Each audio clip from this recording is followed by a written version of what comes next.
Sudah bisa.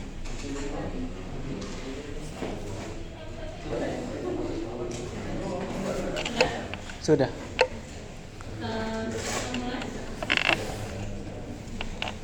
Assalamualaikum warahmatullahi wabarakatuh. Waalaikumsalam warahmatullahi wabarakatuh. Pertemuan terakhir ya untuk semester ini. Untuk kisi-kisi ujiannya nanti kita. Untuk tugas proyeknya kemarin juga saya janjikan via WA ya. Belum, nanti saya berikan. Tugasnya nggak banyak, hanya pas minggu tenang bisa dikumpulkan. Oke, ini pertemuan hari ini adalah membahas mengenai pengenalan atau introduction-nya machine learning dalam NLP. Sudah dapat machine learning mata kuliahnya? Sudah. Mesin pembelajaran kapan? Semester ini atau kemarin? Kemarin. Oke. Mungkin ada beberapa nanti yang berkaitan dengan skripsi Anda ya, metopen Anda, karena ngambil metopen kan semester ini. Nah, di sini akan kita kenalkan dikit apa yang dimaksud dengan word to fact, kemudian word, kemudian tapi hanya introduction. Oke, sebelumnya biar lebih mendekati bagi ada, terutama bagi yang penelitiannya ke NLP, teks, pengenalan teks atau analis ya atau simak. Dalam machine learning sama, ya machine learning dalam NLP itu kita mempelajari mengenai mesin learning itu bahasa Indonesia apa? Mesin pembelajaran. Pembelajaran mesin. Mesin pembelajaran. Istilahnya adalah mesin yang bisa Belajar. mengolah ya, mengolah data berulang kali. Kita juga itu berulang kali. Oke, ini adalah peran dari machine learning pada pemrosesan bahasa alami atau NLP, yaitu machine learning digunakan untuk mempelajari pola dari data teks dan model tidak diprogram secara eksplisit atau tidak begitu kelihatan, tetapi biasanya machine learning hanya untuk mempelajari pola dari data itu bagaimana. Kita mau membangun modelnya, jadi mau mengetahui.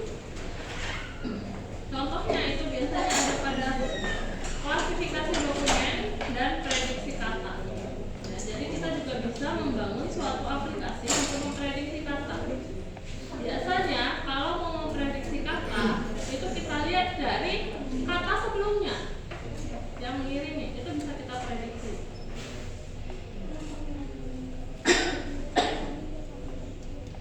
Kemudian ada tipe-tipe machine learning dalam NLP. Jadi bedakan ya, kalau machine learning kemarin semester kemarin mempelajari betul-betul konsep dari machine learningnya. Kalau di NLP kita mempelajari machine learning yang bisa kita gunakan dalam NLP-nya. Bagian mana dari machine learning yang bisa kita gunakan? Jadi tetap ada 4 ya. 4 bentuk datanya, yaitu ada yang supervised, unsupervised, semi-supervised, dan reinforcement learning.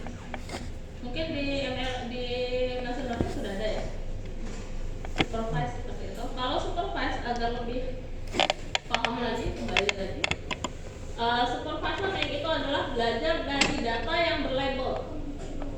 Jadi datanya sudah ada labelnya. Nah, contohnya kalau kemarin kita mau labelkan apakah kata itu masuk ke positif, negatif, atau netral, itu sudah ada labelnya. Berarti supervised adalah yang sudah berlabel. Contohnya untuk aplikasi supervised learning itu bisa kita buat sentiment analysis atau purpose tagging atau NER. NER itu Named Entity Recognition. Ya. Kok tiba-tiba saya blank. Oke, nah algoritma yang biasa digunakan untuk supervise itu adalah algoritma naik bias atau SPM atau LSTM. SPM ada yang tahu apa? Long short term memory. Apa? Long short term memory. Oh, SPM. Oh, SVM. Support factor machine. Vektor ya, berarti kita akan bicara mengenai paket panjang vektor SPM. Kalau LSTM itu adalah Short term memory. long Short term memory.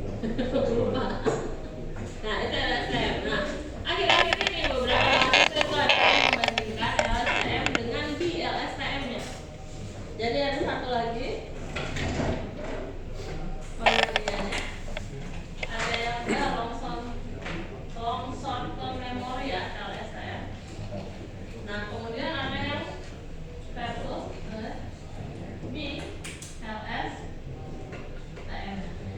Direksional.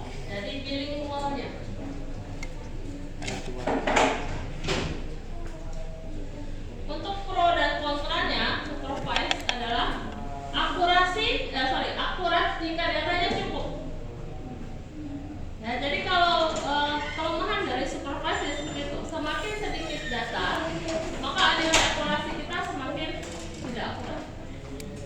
Sedangkan untuk kontranya, kita perlu banyak label. Nah, kenapa dikatakan dia akurat jika data cukup? Seperti itu, seperti kejadian ini, survei. Ya, Anda katakan bahwa 90% user menerima aplikasi yang kita buat. Sudah pernah melakukan survei untuk tugas kuliah, misal mau pakai SUS? Nah, pernah. Sudah. IMK. Berapa pakainya? Sudah pernah lakukan belum? Lempar survei ke orang? Nah, Sudah. sudah pernah. Nah, di mahasiswa yang skripsi, ya, ada kan salah satu pengujiannya namanya SUS. Nah, dia mengatakan bahwa Bu, saya SUS 90% responden saya menerima. Emang berapa responden Anda? Responden saya cuma 10. Jadi kita harus melihat lingkup dari responden kita. 10 orang kalau jawabnya 9 ya otomatis dia 90%. Tapi coba kita perbanyak datanya.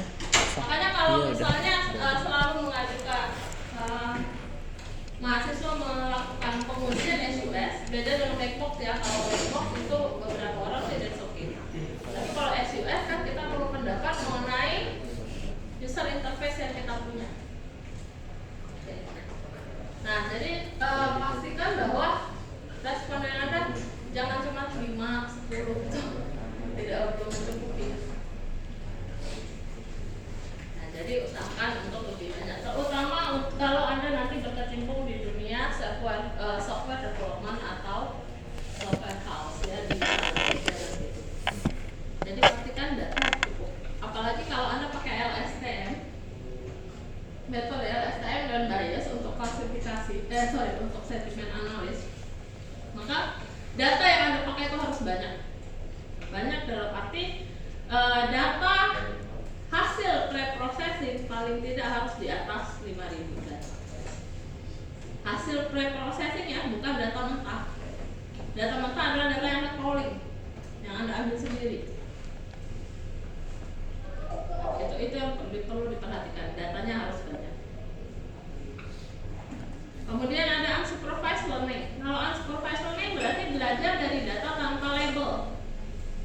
Nah, ini yang kebanyakan didapat mahasiswa saat mau ambil data di Kaggle. Di Kaggle atau di GitHub itu banyak yang dapat dataset, tapi ternyata datasetnya belum berlabel. Berarti tugas Anda adalah labelin dulu sesuai dengan siapa, sesuai dengan kemauan Anda. Itu aplikasinya untuk apa? Kalau dia untuk analis sentimen, klasifikasi baik positif, negatif, dan netral, berarti itu adalah labeling Anda. Tapi kalau mau dikasihkan labelingnya adalah baik, buruk, jelek, berarti dibalikan lagi. Labelkan sendiri.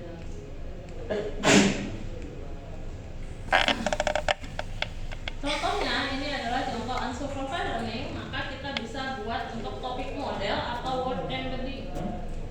Topik model ada kita mau mengklasifikasikan topik seperti apa. Ya, kalau salah satu mahasiswa skripsi saat ini dia mau topik modeling, dia mau mengklasifikasikan dari relata kok dari peminatan ya. Di tempat kita peminatan ada relata, ada cerdas, dan yang terbaru ini ada security ya. Ya kalau nggak salah sih forensik dan security. Nah, tiga ini salah satu mahasiswa ide kemarin mengatakan bahwa Bu, saya pengen topik modeling. Kalau mahasiswa mengajukan judul ini langsung dia kemana? Mata kuliah apa yang harus saya ambil?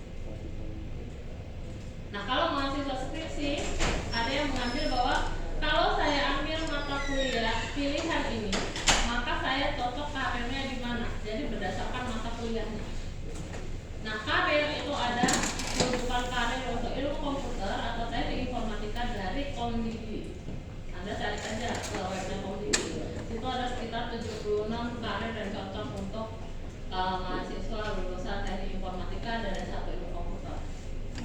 Nah, dia ambil dari situ, dia cocokkan. Kalau mahasiswa ngambil mata kuliah pilihannya adalah pemrograman dinamis, RPL, atau yang berkaitan dengan itu ya, berarti dia cocoknya nanti ke EMF-nya di mana. Nah, itu sudah ada. Itu berarti hampir bisa itu dikatakan juga topik modeling kalau tidak terlalu dalam. Jadi dari sini sebenarnya ide-ide untuk penelitian kita. Kalau berkaitan dengan ini, maka algoritma dipakai nanti ada LDA, K-means dengan word to fact. Word to fact ini masih jarang kok mahasiswa ngambil algoritmanya. Jadi silakan bisa Anda lihat lagi. Yang paling banyak ngambil algoritma analisis sentimen saat ini itu adalah pakai bias, SVM itu banyak banget SVM, LSTM masih dikit, K-means sama. Naik bias, SPM, K-means itu kayaknya merajai untuk algoritmanya NLP. Padahal masih banyak yang bisa. Word to fact itu masih dikit. LDA juga masih dikit. Nah, untuk unsupervised itu pro ya, pro-nya itu adalah keuntungannya adalah kita nggak butuh label. Jadi nggak perlu di labeling untuk topik model, untuk remedy ya. Yang hanya nanti kontranya hasil yang sulit divalidasi karena nggak kita buat labelnya. Tapi boleh Bu saya buat seperti itu untuk skripsi tanpa ada label. Boleh, silakan. Tapi dia masuk ke unsupervised learning. Jadi kalian juga nanti perhatikan ya, jangan penelitian kita itu nggak sampai labeling, nggak sampai klasifikasinya, masuk ke kelas mana dianya, katanya. Ini nggak masalah. Anda mau lihat dari segi mananya dulu. Kalau memang sampai akhirnya kita mau klasifikasikan data, that's okay, maka harus ada label. Tapi kalau misalnya kita hanya mau melihat mau buat topik modelingnya aja ya, modeling datanya aja, maka kita nggak perlu sampai label. Kalau datanya nggak ada label. Jadi dipahami juga. Jadi nanti yang menjadi masalah, yang menjadi acuan utama dosen melihat metopen dan skripsi Anda adalah batasan masalah. Sampai di mana Anda mau cut itu penjelasan gitu loh, pencarian kedalaman skripsi Anda itu adanya di batasan.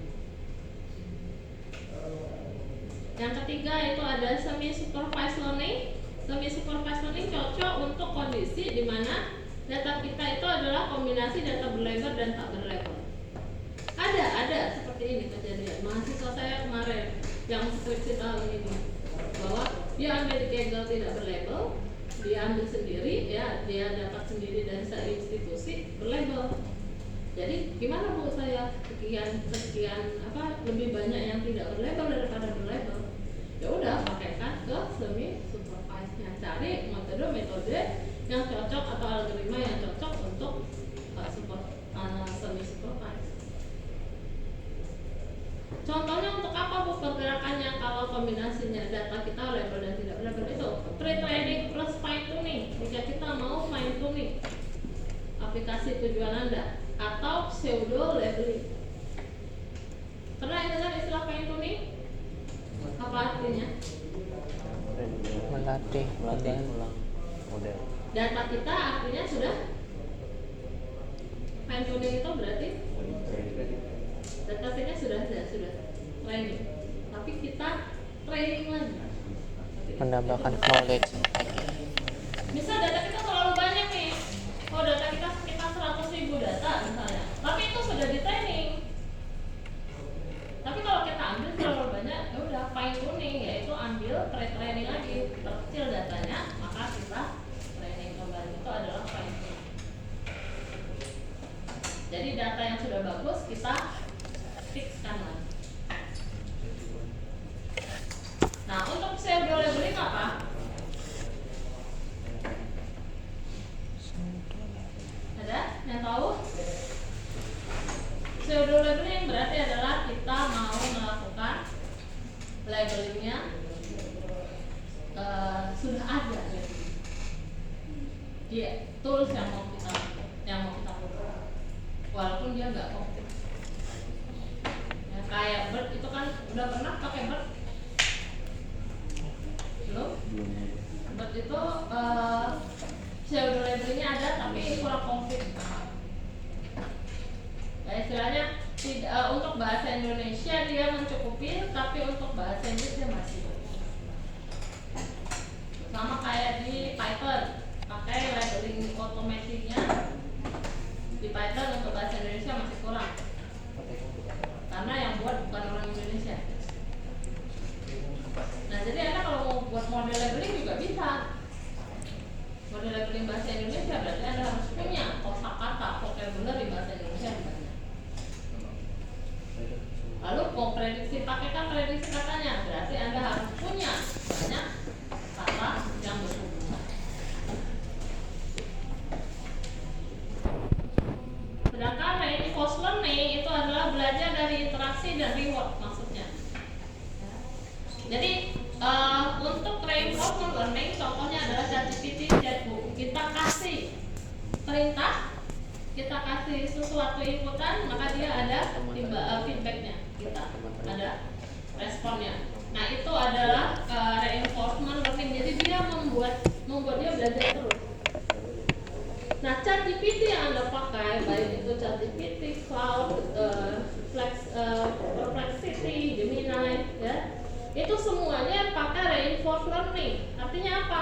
Data yang masuk saat kita inputkan apapun itu, dia akan dimasukkannya lagi ke database dia, dipelajarinya lagi, reinforce. Dia memaksa untuk reinforce learning. Reinforce itu kan maksa ya, learning mempelajari, dipelajarinya lagi, sehingga kalau ada nanti nih orang yang mau yang memiliki kata kunci yang hampir mirip dengan yang kita cari tadi, maka data kita akan dikeluarkan. Dan dia akan membaca pola, ya. Dia akan membaca pola apa sih sebenarnya yang paling sering kita minta di itu. Kan saya pernah nyoba, kita kemarin ada penelitian pengen tahu ChatGPT ini polanya gimana. Oh, ternyata semua yang kita inputkan dia akan simpan. Terus dia belajar lagi dan dia bisa tahu karakteristik kita bagaimana. Wah, ini kalau kita berikan nomor NIK kita, nomor handphone kita, wah serem nih gitu. Karena dia akan simpan dan dia akan belajar. Begitu ada orang lain nanya misalnya, nah bisa jadi karena kita tadi sudah pernah memberikan informasi penting kita, bisa jadi dia akan mengeluarkan informasi itu ke orang lain. Itulah yang dimanfaatkan untuk scam AI. Makanya hati-hati menggunakan AI tools. Kalau dia ChatGPT, Gemini itu semuanya disimpan loh di servernya ChatGPT. Itu berarti di AS itu bisa dibuka. Kita punya login dan sebagainya. Tapi kalau misalnya cloud belum menyimpan itu informasi kita. Jadi hati-hati juga memakai AI. Algoritma untuk reinforcement learning itu biasanya adalah policy gradient atau DPO. Ini ada salah satu algoritma yang sering juga dipakai. Nah, bukan polisi ya, tapi policy gradient itu nanti adalah bagaimana kita menanggapi kehilangan data. Ini 4 macam tipe datanya, tipe machine learningnya. Kalau dibuat ke dalam bentuk tabel perbandingan maka bisa seperti ini. Untuk supervise, sumber datanya berlabel, contoh NLP-nya ya sentimen natalis, kelebihannya akurasinya tinggi, kekurangannya butuh banyak label. Nah, Anda tinggal tinggal memikir pakai yang mana. Kalau ada kemarin mahasiswa nanya, Bu, kalau yang paling bagus yang mana? Gak ada yang paling bagus.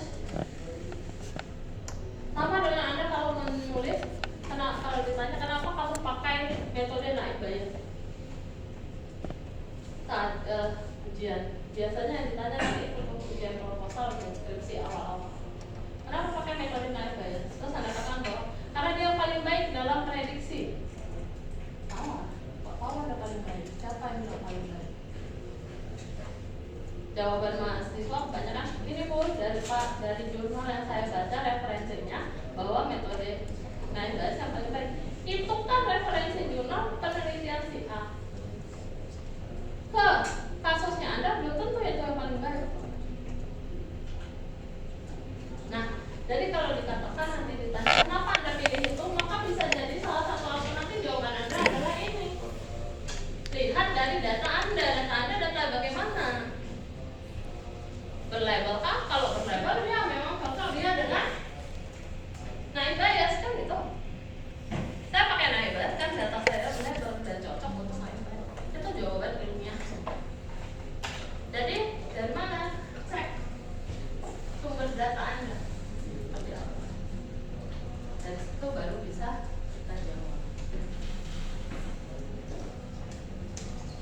Makanya saat Anda mencari data, Anda harus tahu tipe data Anda itu tipe data yang bagaimana.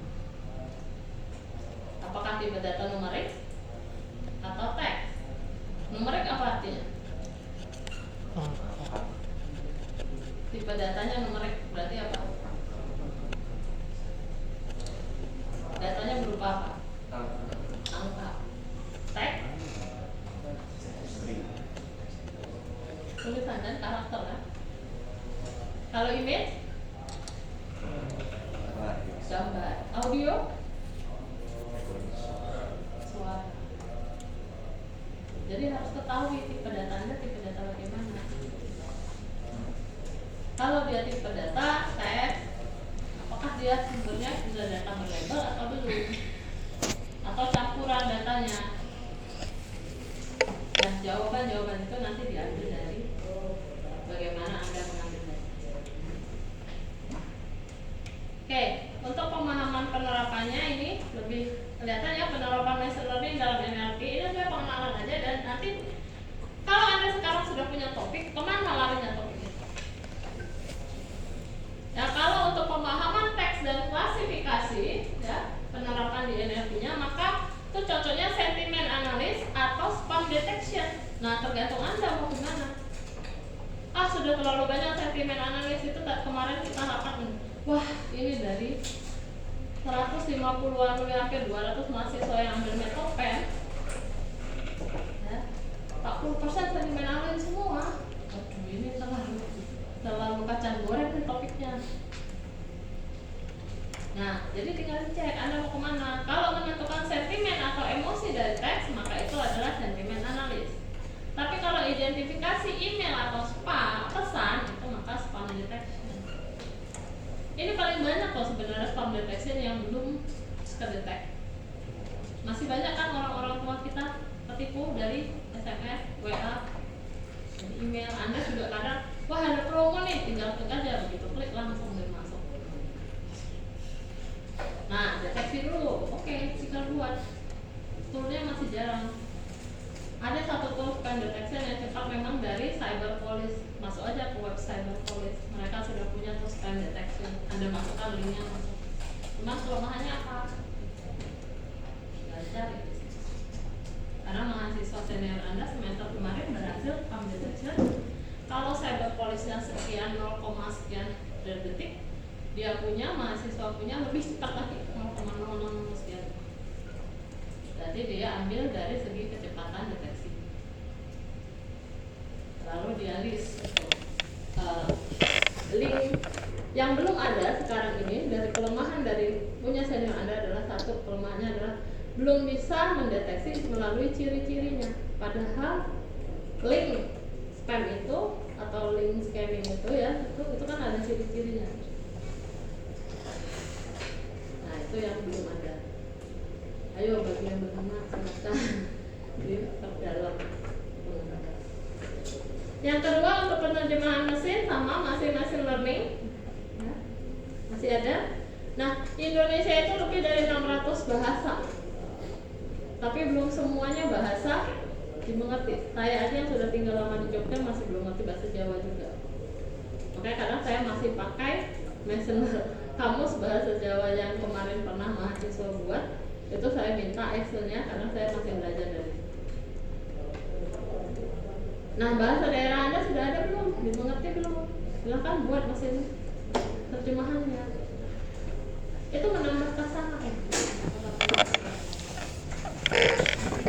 Yang ketiga, untuk pemrosesan teksnya, saya tahu Anda sudah mengerti. Pemrosesan teksnya ada tokenization, stemming. Nah, kemudian ada penggalian informasi. Nah, ini penggalian informasi ini yang kita sebut dengan NERD tadi. Ya, nah, name entity recognition, yaitu mengidentifikasi nama-nama entitas seperti orang, tempat, organisasi dalam teks. Jadi aplikasinya adalah kita punya teks, maka ini dia bisa mengidentifikasi yang mana kata untuk orang, nama tempat, dan nama organisasi di dalam teks itu. Biasanya nanti dia di highlight ya, nama-nama itu di teks.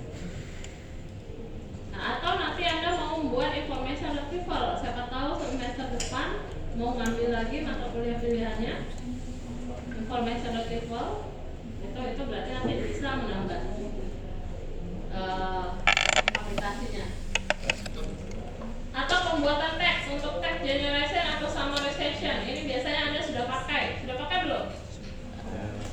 Nah, di mana Anda pakai? Aplikasi apa? Text summarization atau text generation itu biasanya nyambung di Meet, sudah ada. Pernah Anda meeting online, kuliah online, malasnya Anda aktifkan text generation. Sudah kan, tulis sendiri kan, matikan off kan kameranya, tidur kan gitu. Itu biasanya. Nah itu text generation. Kalau summarization malah untuk membuat ringkasan. Ini juga sudah banyak aplikasi di AI itu. Yang keenam itu ada interaksi manusia dan mesin. Makanya Anda belajar di IMK. Apa nih IMK Anda belajar di? Semester berapa? Ya IMK. Maka realisasinya itu adalah nanti untuk interaksi manusia dan mesin itu chatbot atau virtual assistant. Ya biasalah Google Assistant Anda dengan Siri. Ya. Itu adalah termasuk dalam interaksi manusia dan mesin. Kemudian question answering system.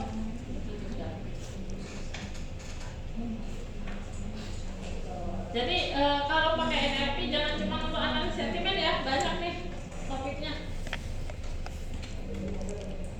Nah ini ada untuk analisis dokumen dan manajemen, ya mengkategorikan dokumen. Kemudian ada speed recognition. Speed recognition adalah sama tadi kayak Google Speed AP-nya, nah, mengenali suaranya. Kemudian ada rekomendasi konten. Nah ini sudah ada yang membuat rekomendasi konten sekitar 2 tahun yang lalu. Masnya sekarang sudah bekerja di perusahaan analisis ya di Jogja, tapi international company-nya. Gitu. Nah dia buat apa? Dia iseng, recommendation systemnya dia hanya rekomendasi mengenai analis teks berita dia kumpulkan. Yang terbaru sekarang pernah lihat nggak penelitian anak ITB yang viral? Itu masuk dalam rekomendasi konten. Yaitu apa? Dia memberikan 2 tampilan berita yang sama, tapi dengan judul berita yang berbeda. Dia bisa mengganti judul beritanya. Nah itu rekomendasi masuk dalam rekomendasi konten. Tetapi itu untuk mendeteksi hoax atau tidak. Itu banyak loh viral loh di TikTok ataupun di Reel kalau saya nggak salah. Keren dia cara menimpa tulisan itu. Enggak susah, semakin susah untuk dilihat mana yang palsu mana. Yang terakhir adalah analisis media sosial, ya, sosial media monitoring. Nah ini adalah menganalisis postingan di medsos untuk memahami tren, opini publik dan perasaan masyarakat terhadap topik tertentu. Dan ini yang dipakai oleh perusahaan-perusahaan besar untuk menseleksi karyawan barunya.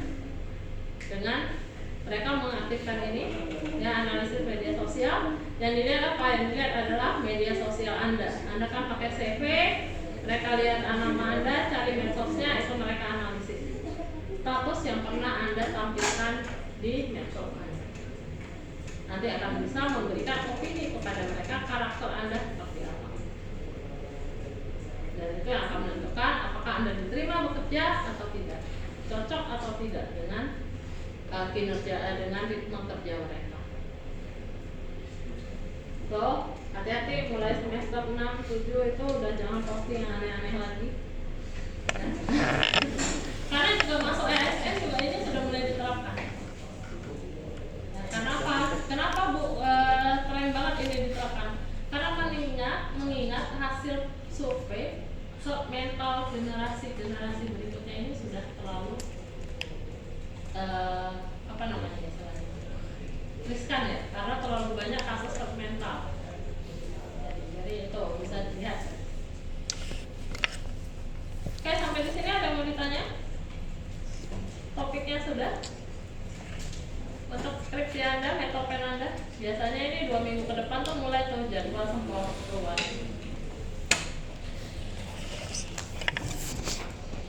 Nah, ini adalah salah satu algoritma umum untuk NLP-nya. Nah, satu lagi yang meningkat untuk metode semester ini anak metopen itu banyak ambil di yang ketiga, decision tree atau reasoning. Itu banyak dipakai untuk melihat prediksi juga. Dia sama prediksi juga atau klasifikasi. Tapi kalau sekarang diberitahu sama aja ya, karena kalian kan sudah selesai ngambil metodenya. Tapi enggak, ini judul bisa berubah setelah semprot. Ya, siapa tahu Anda ternyata karena kan itu masih proposal. Selama menjelang waktu penelitian, kalau lulus ya, kalau disetujui proposal Anda, di waktu berjalan antara mengerjakan sampai ujian skripsi itu masih ada boleh perubahan judul walau tidak terlalu signifikan. Selama konteksnya tidak berubah. Kalau konteksnya berubah, maka harus ujian ulang.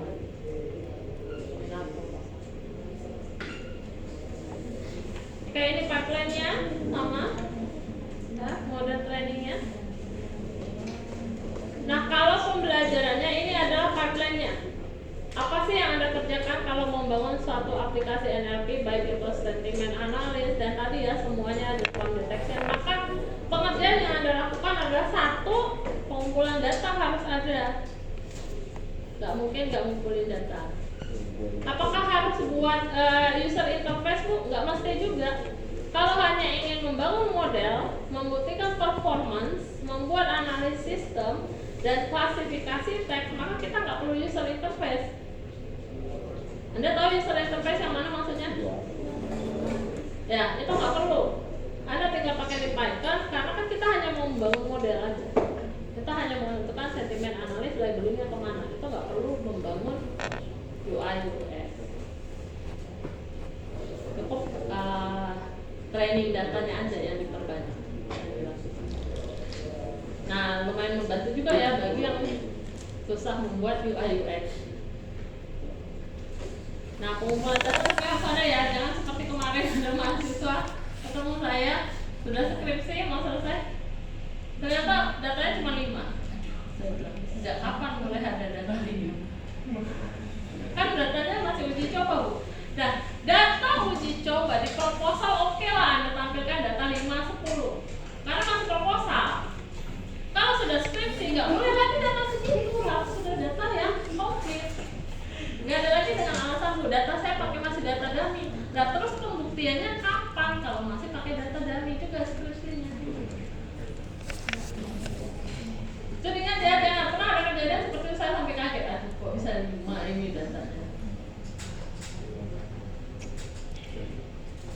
Oke, pengumpulan data. Kemudian setelah ada pengumpulan data, maka Anda harus lakukan processing ya. Pemrosesan datanya yaitu tokenisasi, stemming, limitation, stopword itu tetap harus dilakukan. Kemudian feature extraction. Nah, disinilah ada TF IDF yang kemarin kita pelajari. Jadi kalau dalam pembentukan NLP, TF IDF itu di mana? TF IDF itu setelah Anda melakukan pre-processing data. Karena kita mau melihat pembobotan dari katanya, frekuensi katanya. Nah, pada feature extraction ini, apakah hanya TF-IDF? Tidak. Kalau Anda mau pakai TF-IDF, Anda bisa pakai back of word. Atau Anda bisa pakai word and fetching. Tinggal Anda lihat aja, Anda menguasai yang mana. Tinggal Anda lihat datanya cocok pakai feature extraction yang mana. Jadi diingat, TF-IDF bukan metode, bukan algoritma. TF-IDF adalah feature extraction dari data yang kita. Itu masih banyak mahasiswa yang merasa TF-IDF adalah metode, bukan. Metodenya itu adalah itu metode. Nah, sementara TF-IDF back of word. Word embedding itu adalah feature extraction setelah proses yang terjadi setelah pemrosesan atau pre-processing. Maaf. Kemudian ada model pembelajaran mesinnya. Nah, di sini Anda harus lihat, tadi maka saya katakan lihat data Anda mau pakai yang mana. Ada model statistik klasik, maka algoritmanya ya, itu adalah naive Bayes, SVM, logistic regression. Kalau dia neural network dan deep learning yang bisa pakai layer, maka kita pakai RNN, long short term memory ya, atau transformer.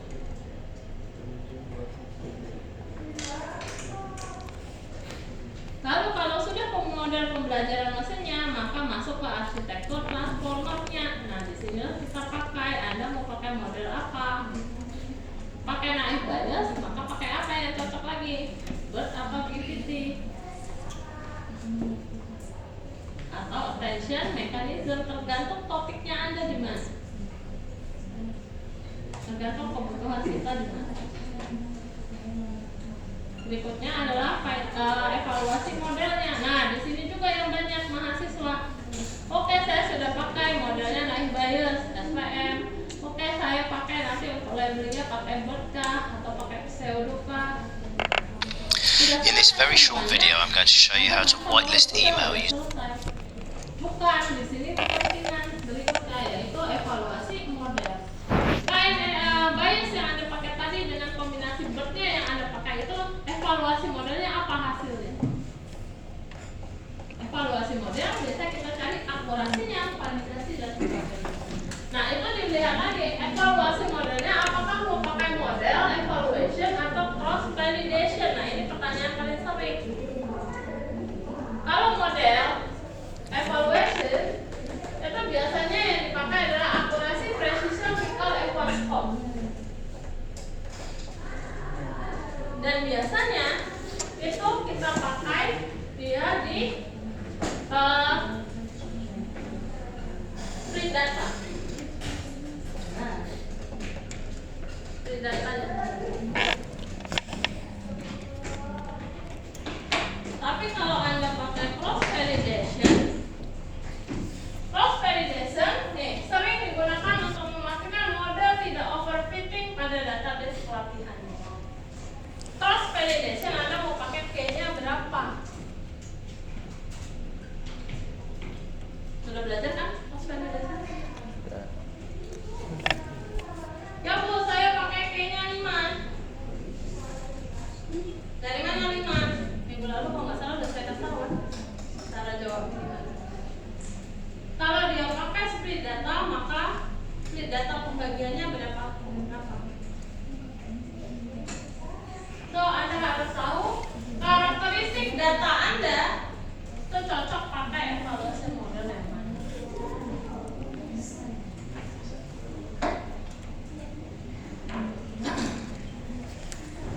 So, kalau sudah evaluasi model, maka kita masuk ke deployment-nya, evaluasinya.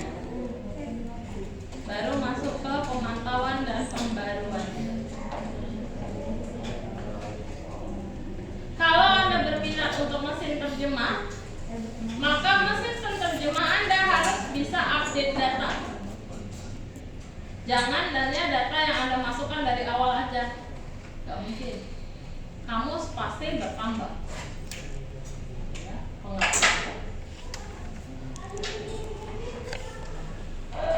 sampai di sini ada yang mau ditanya? Ada? Ini adalah contoh-contoh dari aplikasinya ya. Saya nggak jelaskan nanti bisa dibaca sendiri. Sama dengan Back of Word juga.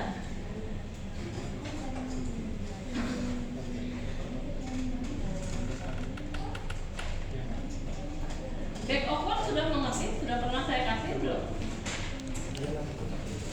Dia berbeda dengan TF-DF. Kalau TF-DF yang dicari apa? TF itu apa? Term frequency. TF itu term frequency. Backover itu adalah representasi tekstual. Ya. Istilahnya adalah dalam backover teks diubah menjadi kumpulan kata unik. Kemudian nanti semua kata uniknya itu akan didokumenkan dalam korpus dan kita akan mencari katanya itu ada di mana. Kalau dia ada maka 1, kalau dia tidak ada maka 0 gitu. Beda dengan term frekuensi. Term frekuensi dia mencari di mana sering muncul. Nah, contohnya dari bow itu atau backover adalah misal kita punya 3 dokumen. Ada 3 dokumen dengan katanya dokumen itu adalah kucing, anjing, burung. Maka vektor fitur untuk dokumen yang berisi kucing maka dia akan menjadi. Saya punya dokumen 1 anjing, dokumen 2 kucing, dokumen 3 burung. Nah, kalau kita mau melihat kemunculan dokumennya, maka untuk bow itu kalau dia kita lihat di dokumen D2 itu apa? Isinya kucing. Maka cara pembuatan vektornya adalah 1, 0, 0. 1 ini apa?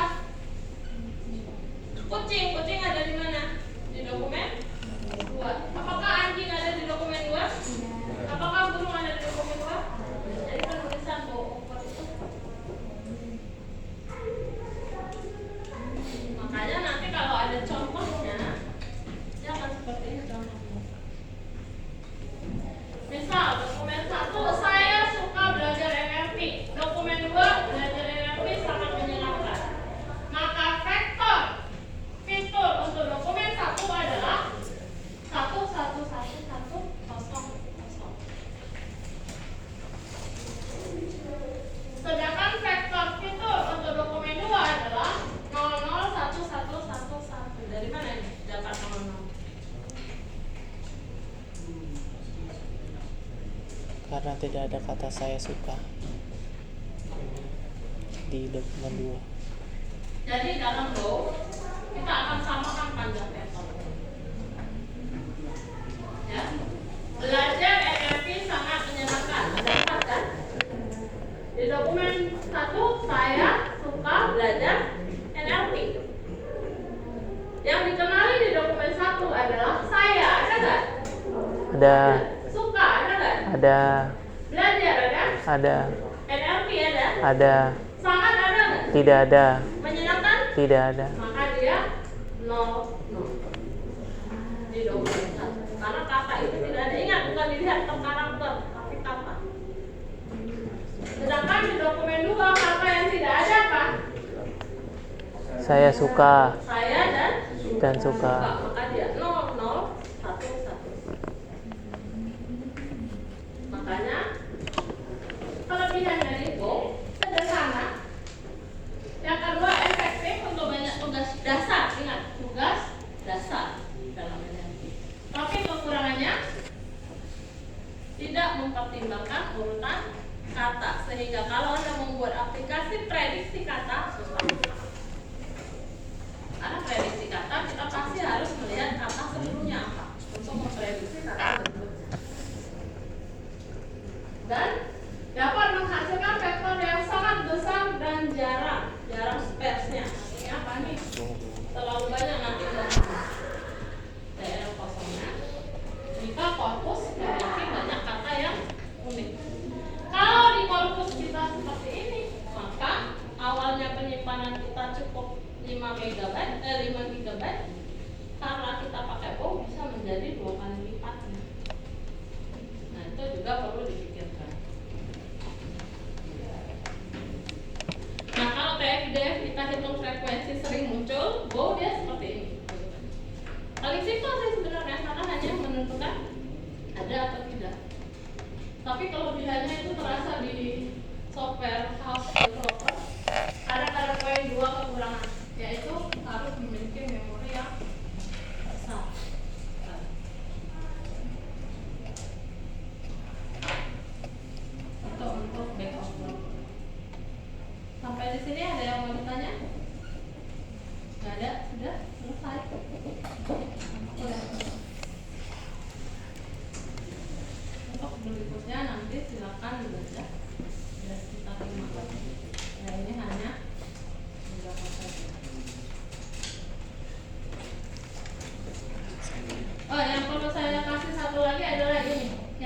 terjadi. Ketimpangan data atau istilahnya data imbalance. Nanti kalian alami bagi yang topiknya untuk teks analisis. Jumlah data antar kelas tidak seimbang. Misalnya 90% netral, 2% negatif. Berarti positif berapa persen? Berapa? 8%. Nah, ini yang harus diawasi. Bukan saya punya seperti itu, ya nggak apa-apa memang punya seperti itu, dapatnya seperti itu. Tapi kalau terus Anda jalankan, maka validasinya nanti akan baca ke netral. Nah, ini yang namanya imbalance data.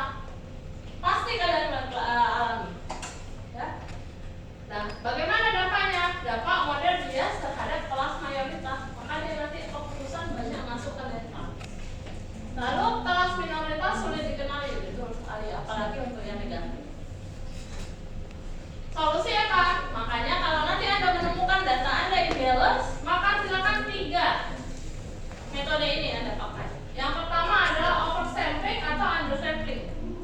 Artinya undersampling, diperkecil samplingnya atau diperbesar. Yang kedua, penggunaan metrik seperti F1 score. Nah, ini kenapa ada kata-kata F1 score. Kalau data Anda di imbalance, maka akurasi, precision, and recall saja tidak cukup.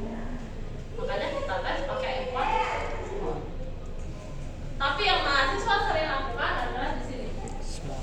Pakai SMOTE atau class weight. SMOTE adalah salah satu kelas statistical method untuk mengurangi efek dari data imbalance. Atau nanti pakai class weight, pembentukan kelas. Nah, jadi ini yang paling banyak terjadi. Mahasiswa bimbingan saya saja ada. Itu kemarin terjadi ketimbangan data, yaitu 8.000 untuk positif, negatifnya 4.000, netralnya 2.000. Itu sudah real. So harus gimana Bu? Dilihat pakai solusi yang dia lakukan adalah menggabungkan netral dan negatifnya. Loh, yang nggak bisa digabungkan, kan kita buat kelasnya 3. Jadi tidak ada istilahnya penggabungan. Jadi solusinya adalah yaitu pakai SMOTE atau pakai class weighting, dan ini dia sedang perbaiki lagi agar imbalance-nya bisa tidak terlalu besar. Yakin kalian pasti temukan itu, nggak mungkin nggak ada imbalance. Jadi jangan kaget saat Anda lakukan training, ternyata kok positifnya paling tinggi ya, sementara yang lainnya rendah banget. Nah, itu biasa terjadi, jadi tinggal kasih solusinya. Oke, ada yang mau ditanya? Ada untuk tugas, nanti saya kirimkan dan mengumpulkannya. Ya, nanti ya apakah kumpulkan, kayaknya kumpulnya fisik juga. Entah masa tengah ya, karena kalau pakai kumpulkan online itu terlalu riskan untuk zaman sekarang. Jadi nanti saya berikan, saya mencoba untuk kisi-kisi ujian, nanti saya berikan karena soal masih belum fix mau berubahnya. Oke, nah, lagi. Untuk materi tadi apa bisa? Tunggu apa? Materi tadi bisa. Ya, materi ini otomatis, nggak mungkin nggak. Materi saya pasti kasih terus, nggak mungkin nggak, karena sifat ujian saya kan kalian sudah tahu kan, one paper aja. Nah, 1 lembar, bukan 1 halaman. Kalau 1 halaman berarti halaman belakang enggak nanggung banget. Jadi saya buat ada 2 balik aja. Tinggal ukuran formnya aja kan, kalian bisa ini berapa. Nah, tapi tulis tangan ya, bukan print out. Jadi materi pasti saya kasih, nggak mungkin enggak saya kasih karena open tadi open paper. Kisi-kisi nanti ya, sekarang masih belum fix. Biasanya saya kalau sudah fix soal baru saya kasih. Nah, materi semua sudah di WhatsApp, di grup ya. Saya nggak pernah, kayaknya nggak pernah kehilangan satu. apa nggak ketinggalan, nggak ada. Tinggal recordingnya Bu. Oh bukan, itu kelas. Oke, itu aja. Ada lagi yang mau ditanya? Kalau tidak,